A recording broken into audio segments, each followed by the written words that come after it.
Oi pessoal, tudo certo? Hoje vou continuar então naquela temática que já estava trabalhando e que tenho dado continuidade aqui no canal acerca do amor e dessacralização do amor. E o tema de hoje é: a natureza está acima do amor, da hipergamia ao Marquês de Sade. Então, vou expor aqui alguns pontos que eu pensei sobre esse tema, tá? Essas relações que eu faço aí com a hipergamia e o Marquês de Sade. Para quem não sabe, o Marquês é um escritor, né? Literato. Então ele tem vários romances, contos e até peças, tá? Com temáticas bem peculiares. Tá? Então quem não leu aí, depois dá uma procurada no Marquês. Então vou ler os pontos e, na verdade, comentá-los. O que vocês estão vendo na tela são apenas aí a redução dos temas, né? Estão sintetizados aí em pequenas frases e palavras. Então, começando ali do título, tá? Por que então a natureza está acima do amor? Porque com esse vídeo eu quero refletir um pouco sobre uma questão interessante que joga um outro olhar ou uma outra luz acerca dessa questão do amor e, portanto, de um modo a dessacralizá-lo também, segundo essa perspectiva da dessacralização que temos tratado aqui no canal. Então, quando a gente pensa nessa questão do amor, né, e aqui podemos tratar também do amor voltado à questão, né, familiar e daí em diante, mas vamos tentar pensar ele mais voltado à questão dos relacionamentos mesmo. Porque, enfim, né, a maioria dos vídeos são sobre isso, mas vocês podem depois tentar relacionar eventualmente aí com o amor em outras acepções também, né, mais amplas. Tá? Mas então, pensando no amor voltado à questão dos relacionamentos e tal, amorosos, por assim dizer, né, românticos e daí em diante, podemos pensar então que um dos conceitos, ou uma das acepções voltadas relacionadas, né, diretamente à questão do amor, é geralmente um amor mais impessoal. O que seria um amor impessoal e o amor pessoal? Né? Uma questão pessoal é aquela que o sujeito parte de si mesmo e a impõe, digamos assim, certo? Ou seja, é uma questão que tem mais pessoalidade. Ou seja, se eu falo de um modo mais pessoal, digamos assim, eu vou estar expressando a mim mesmo de um modo muito mais subjetivo, por assim dizer, certo? Mais coerente com aquilo que eu sou. Se eu me expresso de um modo impessoal, eu tento abarcar coisas que não necessariamente estão voltadas para o que eu sou ou em termos de estilo, por exemplo, não no estilo que eu julgo mais interessante para falar, mas no estilo impessoal, ou seja, que está acima da minha pessoalidade ou além da pessoalidade. Né? Então, a impessoalidade pode ser interpretada por esse lado também. Então, o amor, em termos de uma cultura romântica, ele tende a ser interpretado de um modo impessoal, ou seja, como se ele existisse quase que por si próprio, né? Como se ele não dependesse aí de vários fatores, né, que na verdade estão relacionados aos indivíduos, né, para existir.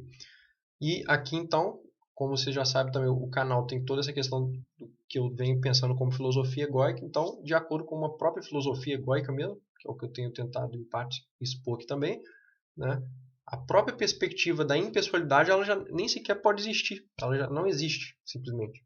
O que existe são as pessoalidades, e aquilo que a gente chama de impessoalidade, a partir de um ponto de vista egóico, ele seria muito mais, digamos que, a interseção das pessoalidades. Então, na verdade, não existiria um impessoal puro. Não existiria um impessoal puro, digamos assim. Existiriam as pessoalidades, certo? E no conflito ali entre as pessoalidades, você teria alguns meios em comum, ou seja, interseções, né, entre as pessoalidades e, portanto, se geraria coisas impessoais aí. Por exemplo, parte da linguagem, né? Parte da nossa linguagem ela tem um quê de pessoal. Só que se a gente for pensar bem, tentar voltar na língua, por exemplo, a gente vai ver que toda a língua ela nasceu da interação de pessoalidades. Inclusive, palavras foram criadas por indivíduos específicos. Embora, obviamente, pode pensar que, em parte, é um processo muito grupal ou dialógico, como queria o próprio Bakhtin, né, que é um linguista, a gente tem que também partir dos pontos de vista segundo os quais são indivíduos se comunicando, né? Não é um ente coletivo, impessoal, que, né, se vai sendo passado para frente como quase algo espiritual, digamos assim, né? Mas não, são indivíduos, né, que vão colocando muito de si ali dentro também. É por isso que temos tantas culturas diferentes, por exemplo, tantas linguagens diferentes. Por quê? Porque são indivíduos que ficaram interagindo entre si, né, povos, etc., né, obviamente com a questão da hereditariedade, filhos, né, que foram ser passados para frente e em diante. Então, mas que de algum modo foram fechando em si próprios. Então, a somatória daquelas individualidades de um povo, né, ele vai gerando coisas específicas. É por isso que a gente tem tantas diferenças entre os povos, por assim dizer. Né? Se existisse tanta coisa impessoal, era para ter muita coisa em comum. Mas se a gente pega as línguas, por exemplo, a gente vê que, né, uma praticamente não tem nada a ver com a outra em muitos aspectos. Em muitos aspectos, sim, tem coisas, né, que tem muito a ver, mas tem outros que não tem nada a ver. Né, que são, digamos que quase que arbitrárias, por assim dizer, ou seja, as pessoalidades escolheram aquilo ali, daí em diante, tá? Então, claro, aqui eu só estou dando exemplos, tá? A gente pode pensar em muitos outros exemplos para explicar essa questão da pessoalidade, da impessoalidade, daí em diante, mas basicamente aqui, para a gente não fugir da questão do amor, vocês podem pensar então o amor como algo então muito mais pessoal do que se pensa dentro de uma cultura romântica, onde se tem o amor de um modo impessoal. E uma das coisas então que corrobora para isso é o próprio fato então da natureza estar acima do amor, conforme vamos ver. Ou seja, tudo aquilo que a gente chama de natureza em nós mesmos, isto vai determinar muito mais o amor do que o próprio amor tentar determinar a natureza. Né? Que é algo ou é um fruto de uma cultura romântica. Ou seja, a tentativa de todo o sentimento amoroso, etc., ele tentar passar por cima daquilo que a gente chama de natureza para então determiná-la, né? O que não é só, digamos que um erro, digamos assim, né? Mas é também impossível. Né? E é um erro que é impossível. Então, você vive uma cultura de uma antinatureza, né? Ou seja, algo que é impossível, que as pessoas ficam buscando, que é algo isolado como o amor, que se julga impessoal, tentar determinar algo que é muito mais forte, né? Que é muito mais potente, digamos assim, e que realmente tem uma existência efetiva, né? Que é a natureza, certo? Claro que é a natureza dos corpos humanos, né? A gente pode pensar a natureza como um todo também, né? A natureza seria o mundo real, por assim dizer, né? Mas aqui natureza enquanto, obviamente, corpo, né? Fisiologia e tudo que a gente tem dentro dos corpos mesmo, tá? Então o primeiro ponto que nos ajuda, né, a entender tudo isso é o primeiro aqui que eu escrevi, que é então a condicionalidade do amor. Como assim condicionalidade? Ora, o amor, ele não existe no nada, né? Nessa impessoalidade, ou nessa pureza, ou nesse romantismo, por assim dizer, nesse ideal, né? Mas ele tem condições de existência, certo? Uma dessas condições de existência, por exemplo, está completamente voltada à questão da hipergamia, certo? No que diz respeito às mulheres, principalmente, e que, por sua vez, está condicionada pela natureza. Como a gente sabe hoje, a hipergamia ela tem motivações, na verdade, que são pulsões naturais que a geram, digamos assim. Né? Não tem como você simplesmente tirar a hipergamia das mulheres, tentando doutriná-las, por exemplo, culturalmente daí em diante. Né? Se pode até tentar isso, mas obviamente tudo que é natural, ele vai, digamos que o tiro sai pela culatra, né?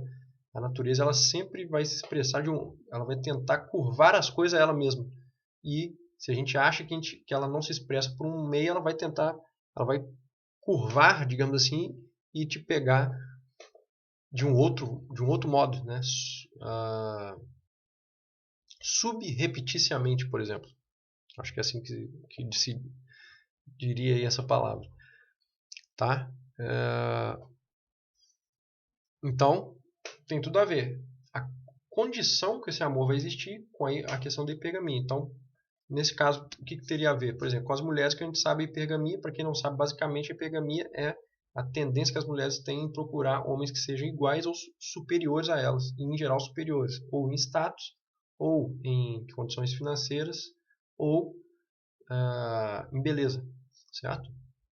É por isso que a gente vê sempre essa gradação, né, no que diz respeito à procura das mulheres dentro do que chamamos de mercado sexual, e o mesmo ocorre com os homens, porque os homens eles não seriam hipergâmicos, né, porque eles aceitam ficar com mulheres com estado menor, com menos dinheiro e daí em diante.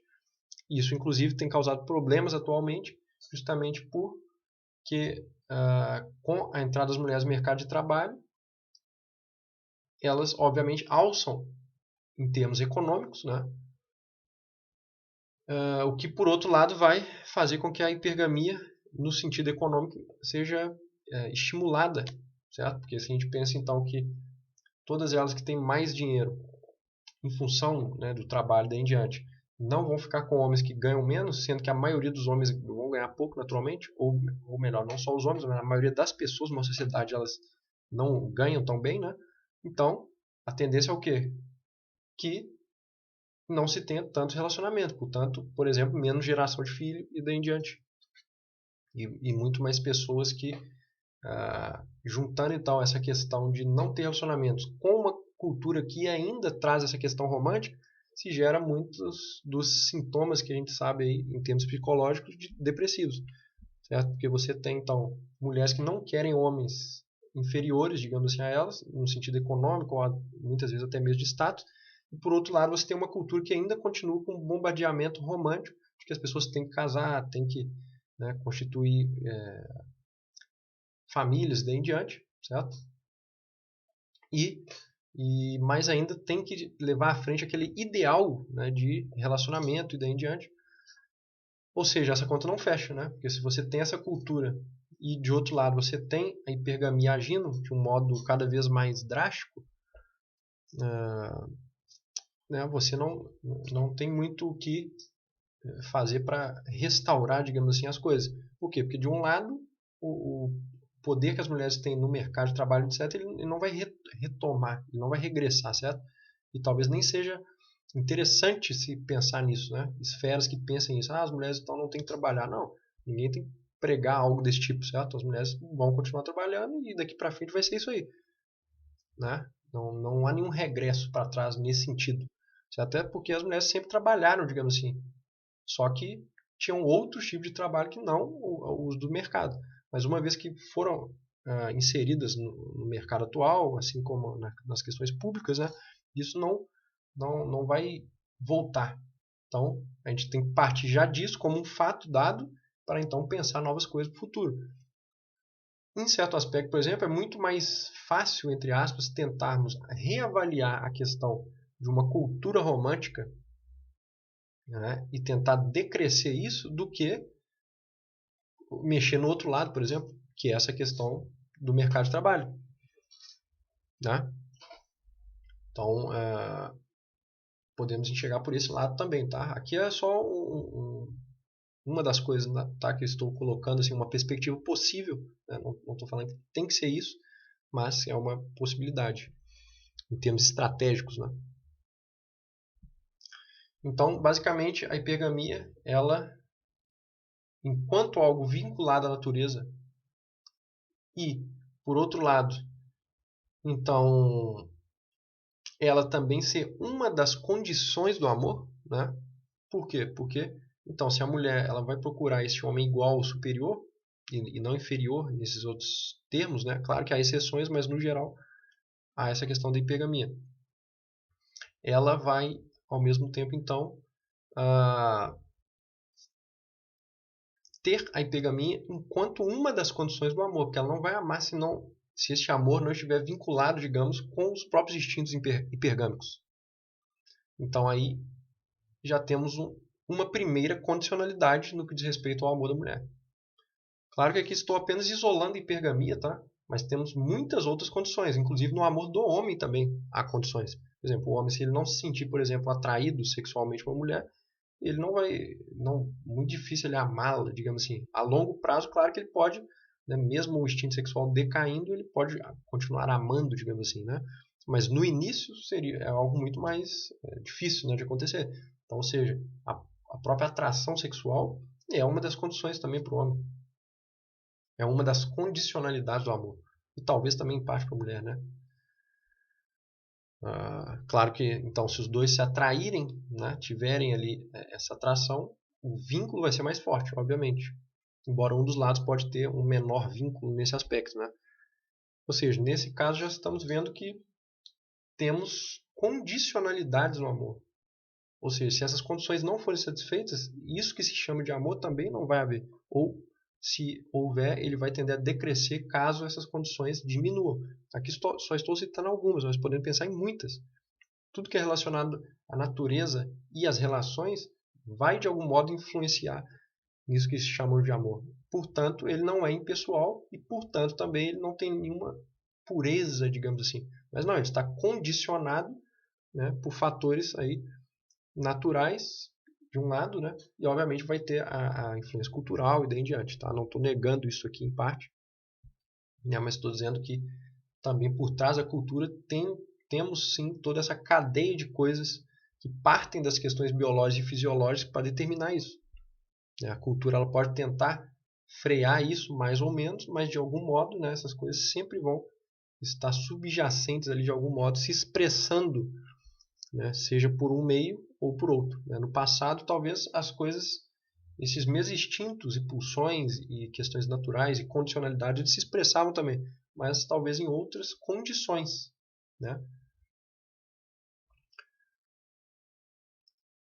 Então, o próximo ponto, que eu ponho ali, o segundo. O amor não é algo em si, mas uma somatória de necessidades.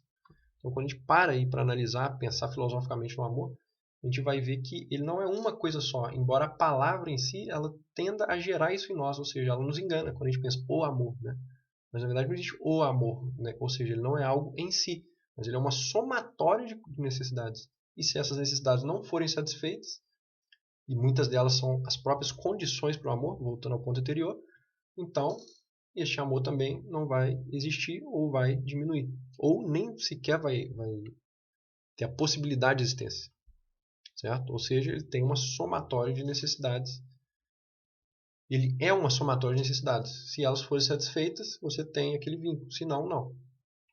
Ou seja, não há nada de etéreo aí, nem de romântico, digamos assim. Tá?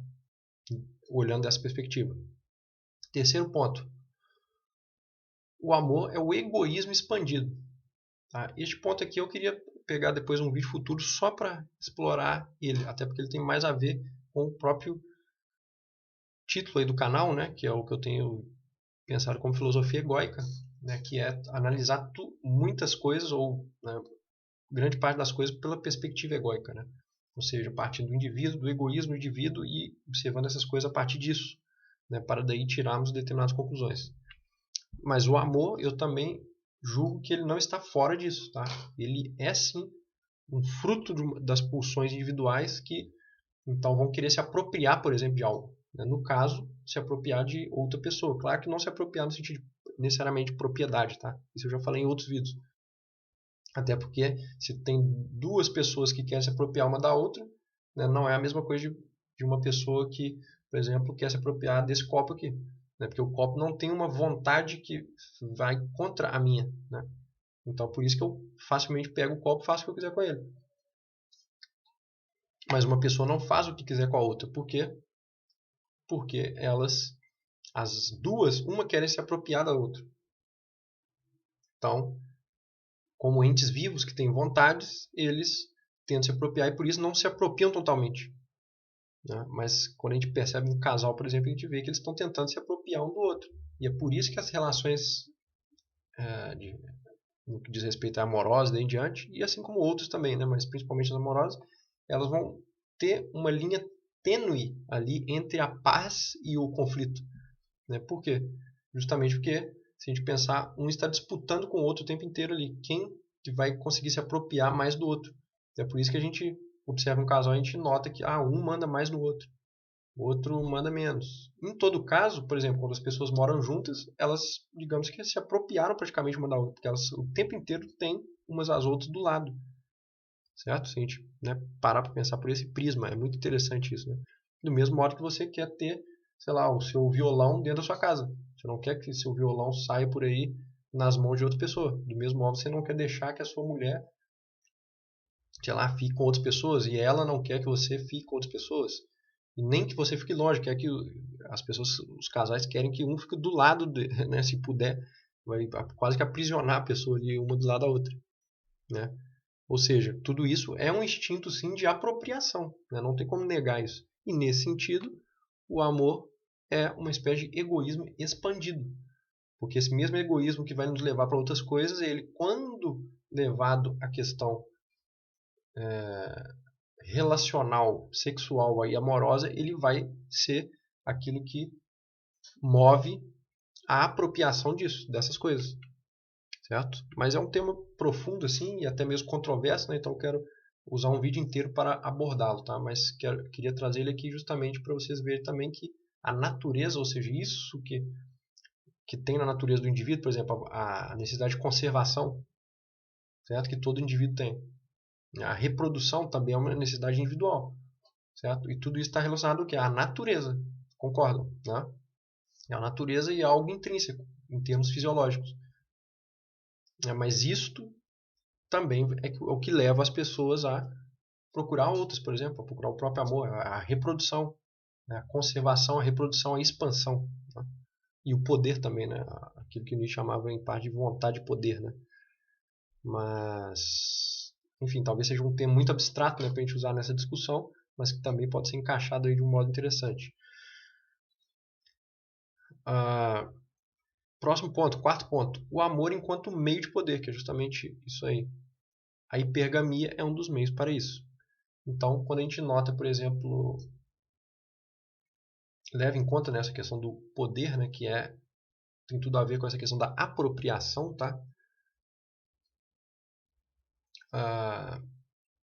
E também poder enquanto meios de ação, certo? Coisa que eu já falei em outros vídeos aí, em geral vídeos mais voltados para política e economia, mas aqui a gente pode inserir também esta questão do poder enquanto a possibilidade de ação. Então, quanto mais poder uma pessoa tem, mais possibilidade de ação sobre determinada coisa ela tem. Certo? Por que por exemplo, um ditador ele tem mais poder do que um presidente, por exemplo?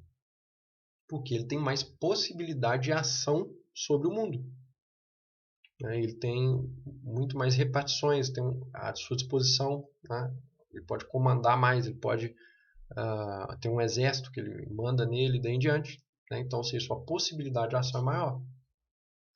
Então, quando a gente traz isso para as pequenas relações, né?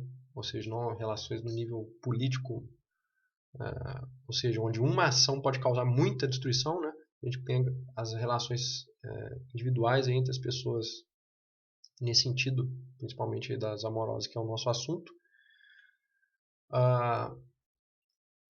E pensa então o poder, né, como a capacidade de ação. Então a gente pensa este conflito, essa disputa entre os membros de um casal, ou seja, cada um, o que seria o poder aí dentro? Cada um quer poder produzir mais ação sobre o outro, tanto a nível psicológico quanto a nível também corporal, né, digamos assim.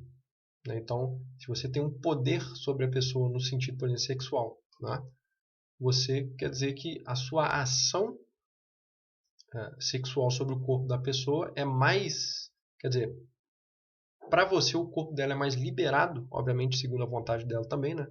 Eu estou falando aqui do sexo não onde os dois não querem, tá? Estou falando no sentido que os dois querem. Mas mesmo neste caso, né, se pensarmos bem, você tem mais possibilidade de ação sobre o corpo da pessoa do que uma pessoa estranha, certo?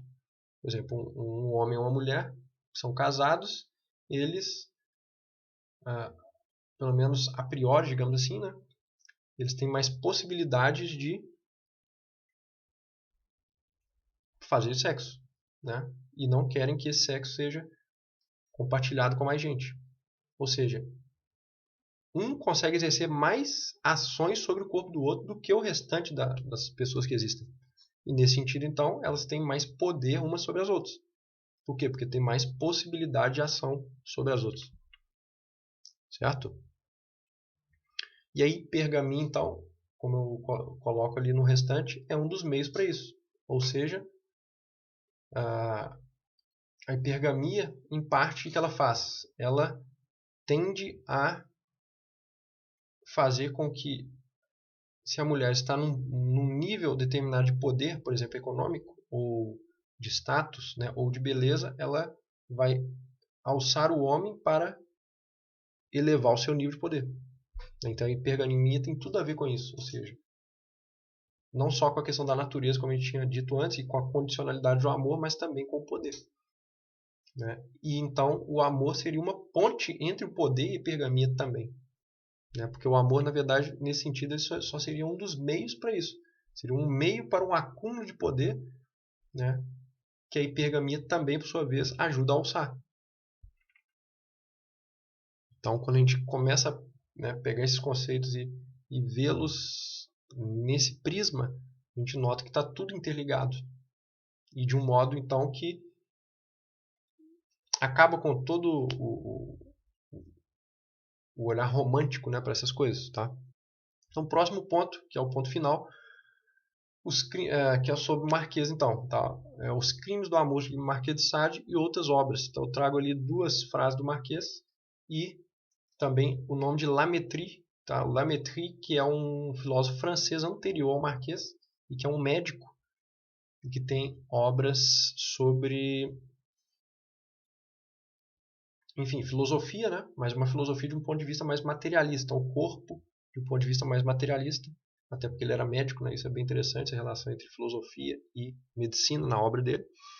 Mas por que eu estou citando ali? Porque ele influencia, então, o Marquês de Sade. Então, Sade, em parte também das questões do Lamétrie, para analisar as relações. Por isso que ele consegue analisar de um modo mais cru, digamos assim, de um modo muitas vezes desromantizado. Então é um autor interessante para a gente ver por esse viés também, tá? Claro que ele tem coisas meio absurdas dentro de sua obra, né, o Marquês, bizarras assim, né, do ponto de vista sexual e daí em diante, mas em muitos trechos assim você vê que ele tem observações psicológicas, né, bem interessantes, né, sobre as coisas assim, justamente porque ele conseguia ver o mundo de um modo muito menos idealizado, né? Então ele tem tiradas assim bem interessantes ao longo de sua obra, tá? E os crimes do amor são uns contos específicos dele, né, que são menos bizarros, entre aspas, né, comparado ao resto da obra dele. Então, o que isso tem a ver então, aqui com o fato da natureza estar acima do amor, que é o nosso tema? Tem a ver que então o Marquês ele faz isso. Tá? O Sade ele faz justamente então ao longo de sua obra isso se concretizar, digamos assim.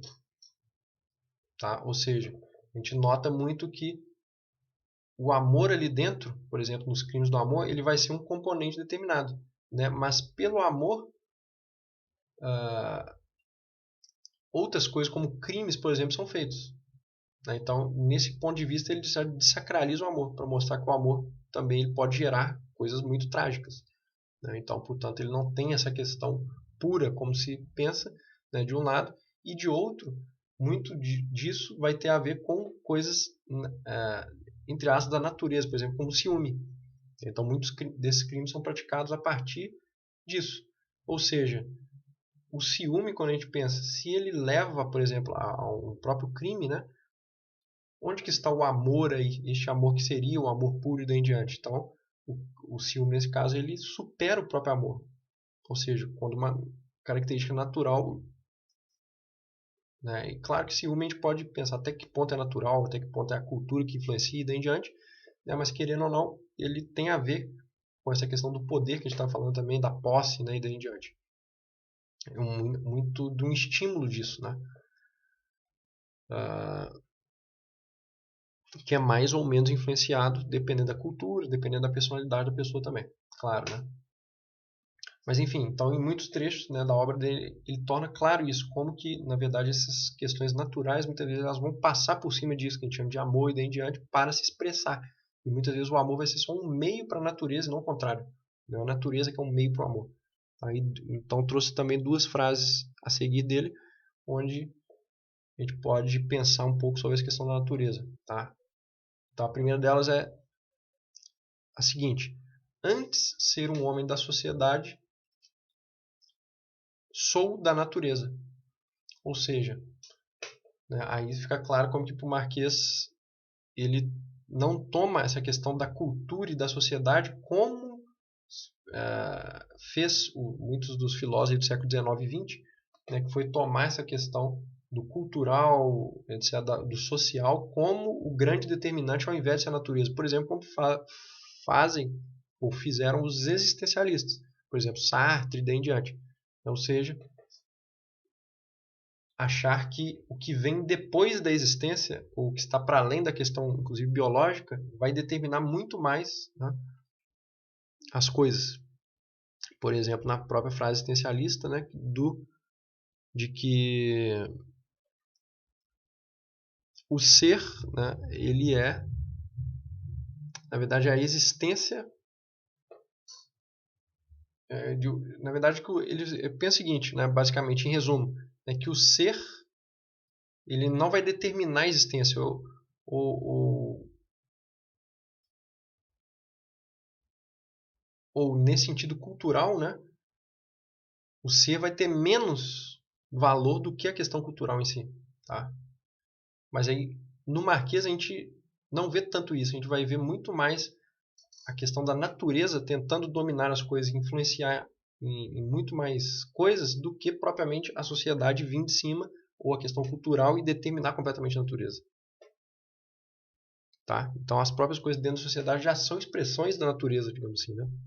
Então, o papel da natureza mesmo, no seu sentido mais cru, né, imaterial, ele tem um peso muito maior.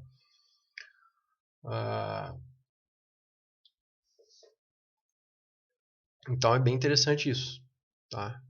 E a segunda frase é: as paixões humanas não passam dos meios que a natureza utiliza para atingir os seus fins. Então olha que interessante. Então quando a gente pensa o próprio amor como um tipo também de paixão, né, humana, se a gente levá-lo nesse sentido, né, a gente vai ver então que para ele então o próprio amor não seria mais do que um meio que a natureza utiliza para atingir seus fins. E isso em parte a gente pode ligar com aquele vídeo do Schopenhauer que eu já havia feito, onde Schopenhauer fala algo parecido. Para o Schopenhauer também, a natureza está usando as pessoas, digamos assim, né? Aí no Schopenhauer se fala de uma natureza geral, aqui no caso do Sartre de um modo mais individual, né? A natureza do indivíduo. Mas no Schopenhauer isso amplia um pouco e digamos que a própria espécie, né? O que ele chama de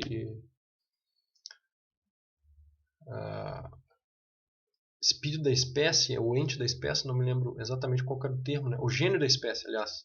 O gênio da espécie ele vai usar em parte os indivíduos para reproduzirem-se, né? E mesmo que a custa muitas vezes da própria felicidade deles. Então, para a perpetuação da espécie, essas paixões são como que meios, né? E tudo isso estaria por trás das próprias paixões, né? A própria natureza se realimentando, digamos assim, né? Então é bem interessante, né? Tem tudo a ver.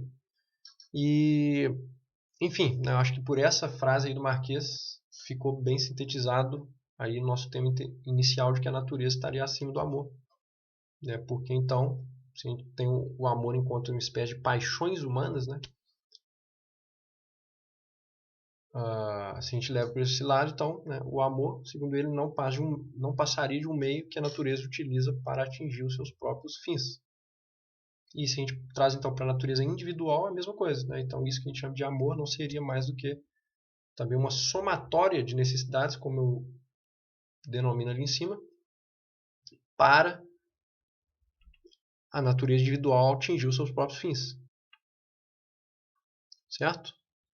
Bom, acredito que tenha explanado então. Não sei se sintetizei tudo isso, amarrei de um modo tão claro, mas acredito que deu para vocês pegarem aí na generalidade que eu queria com esses conceitos e a relação entre eles. Né?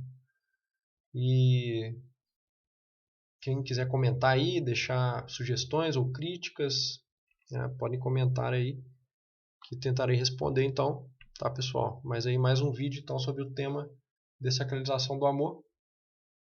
Dessa vez então sobre Pergaminha, Marquês de Sade e o fato da natureza estar aí acima e além do que a gente chama de amor. Então é isso por hoje, pessoal. Um grande abraço a todos. Até mais.